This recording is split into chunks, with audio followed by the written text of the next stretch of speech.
अस्सलाम वालेकुम रहमतुल्लाहि व बरकातुहू व्यूअर्स। होप आप सब ठीक होंगे। This is ma'am Saira here again presenting you the weekly forecast for gold, जो कि वैलिड रहेगी 24 से 28 नवंबर तक 2025 के।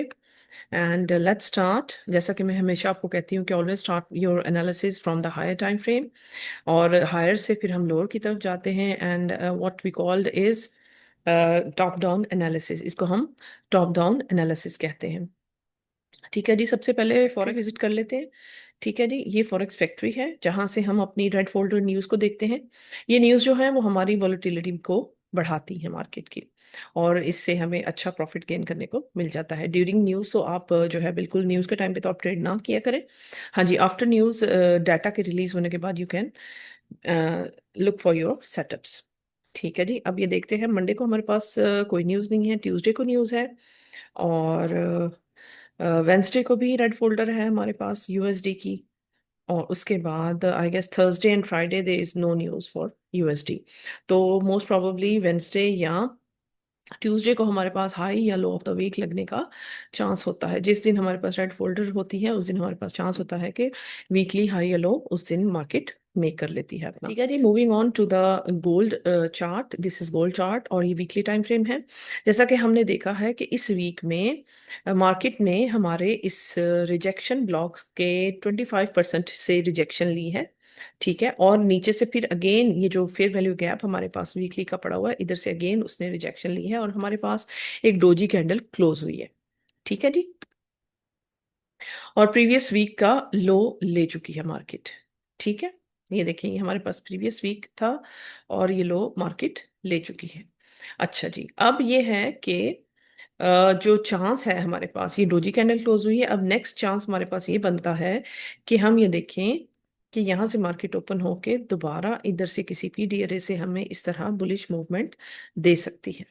ठीक है जी, अच्छा ये हो गया हमारा वीकली चार्ट। नेक्स्ट अब हम आते हैं डेली चार्ट पर और देखते हैं कि हमारे पास पूरा वीक क्या होता रहा है। अच्छा जी,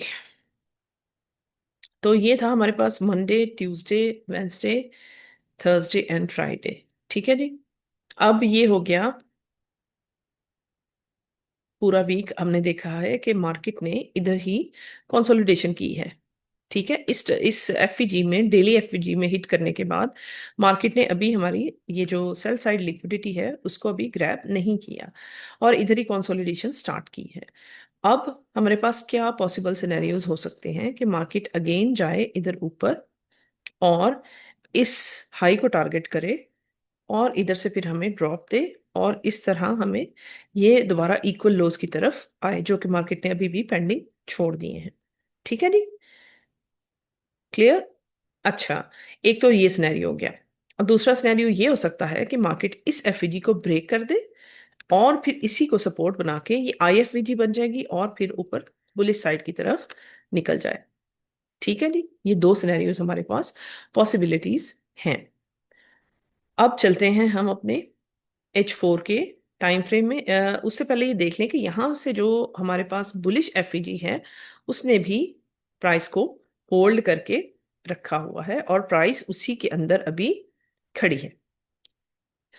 ठीक है, ये भी हमारी डेली एफईजी है और ये ऊपर वाली भी हमारी डेली एफईजी है, जो कि अब इन्वर्जन, जहां से अभी मार्केट अगर इसको ऊपर ब्रेक करती है तो ये इन्वर्जन बन जाएगी, और अगर इसको भी ऊपर ब्रेक करती है तो, या नीचे ब्रेक करती है तो इन्वर्जन बन जाएगी, ऊपर ब्रेक करती है तो इसका मतलब इसने एज एन एफवीजी इसको होल्ड प्राइस को करके रखा हुआ है।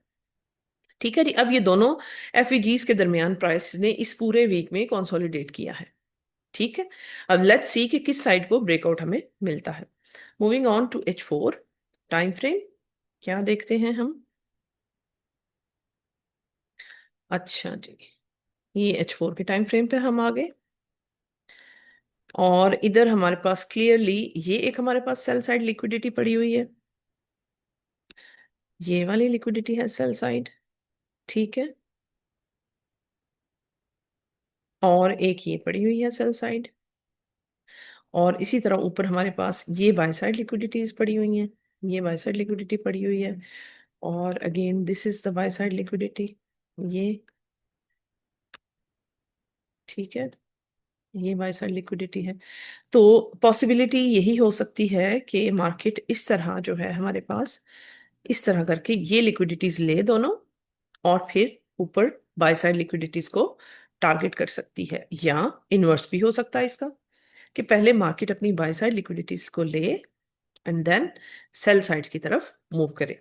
देखिए, मैं आपको हमेशा बोलती हूँ कि ये प्रोबेबिलिटीज की गेम है, ठीक है। इसमें 100% कुछ भी नहीं होता। We have to just wait and watch कि मार्केट हमें क्या रिस्पॉन्स देती है, और उसके मुताबिक फिर हमने अपनी ट्रेड प्लान करनी होती है, ठीक है जी। क्योंकि हम प्रोबेबिलिटीज को ट्रेड करते हैं, तो इसलिए हमें अपने पीडी रेस को मार्क करके, हाइज एंड लोज और पीडी रेस को मार्क करके जो है वो अपनी ट्रेड को प्लान करना होता है। पीडीए रेस में हमारे वो क्या रिस्पॉन्स देती हैं, पीडीए रे को किस तरह रिस्पेक्ट दे रही हैं, वो हमने देखना होता है। और हमेशा ही बात रखिए, याद रखिएगा कि मार्केट हमेशा एक एफईजी से हाइज एंड लोज की तरफ मूव करती है। अगर वो किसी एफईजी में है तो वो फिर अपने हाइज एंड लोज को टारगेट करती है, और अगर हाइज एंड लोज पर है तो वो अपने इंटरनल लिक्विडिटी जोन्स को, जो कि कुछ भी हो सकता है, इन्वर्जन हो सकती है, एफईजी हो सकती है, ऑर्डर ब्लॉक हो सकता है, उसको टारगेट करती है। ये प्राइस के मूवमेंट है, ये हमेशा याद रखा करें कि प्राइस ने हमेशा, एल्गोरिदम ने इसी तरह चलना होता है, ठीक है जी। तो ये थी इस वीक की फोरकास्ट। आई होप कि आपको कुछ ना कुछ लर्न करने को ज़रूर मिला होगा, और अगर आप किसी और पेयर का एनालिसिस देखना चाहते हैं तो काइंडली मुझे कमेंट्स में ज़रूर बताइएगा। I will be happy to share my knowledge with you. Thank you so much. इंशाल्लाह see you in the next video. तब तक के लिए अल्लाह हाफिज़।